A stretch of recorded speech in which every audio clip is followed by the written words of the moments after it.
Family star, family story. Family star ఎట్లుంది? Family star బాగానే ఉంది. వాళ్ళు అంటే ఒక మిడిల్ క్లాస్ అబ్బాయి ఇలా హ్యాండిల్ చేస్తాడు, వాళ్ళ అన్నయ్య తాగుబోతూ వాళ్ళందరిని ఎట్లా హ్యాండిల్ చేస్తాడు. అంటే చిన్న ఫ్యామిలీకి ఒక 100 రూపాయలు ఉంటే ఈ 10 రూపాయలు దీనికి, 20 రూపాయలు దీనికి అని అట్లా ఫ్యామిలీ ఇది చేసుకుంటారు కదా, అట్లా అన్నట్టు ఒక మిడిల్ క్లాస్ పర్సన్ ఎట్లా చేస్తాడు దాన్ని బట్టి కథను పర్లేదు.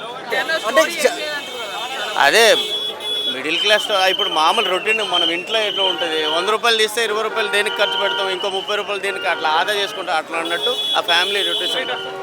సినిమాలో ప్లస్ ఏంటి మైనస్ ఏంటన్నా?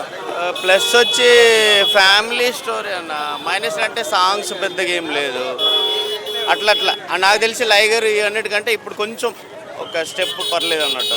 అంటే గీతా గోవిందం తర్వాత క్లాసికల్ హిట్ అనుకోవచ్చా మనం? అంత పెద్ద హిట్ కాదు, పర్లేదు. ఓకే అన్న, మనం చూస్తున్నాము Geetha Govindam song blockbusters, same director, ఏమైనా కనపడిందా? కనబడింది కానీ అంత పంచులు అయితే నాకు అనిపించలేదు. యాక్టింగ్ బాగుంది. ఆయన మూవీ గురించి ఏం చెప్తారు మీరు?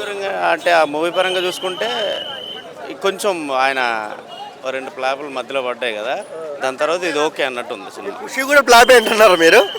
ఖుషి పర్లేదు, దానికన్నా ఇది కూడా అట్లనే అనుకోవాలి, పర్లేదు. Thank you.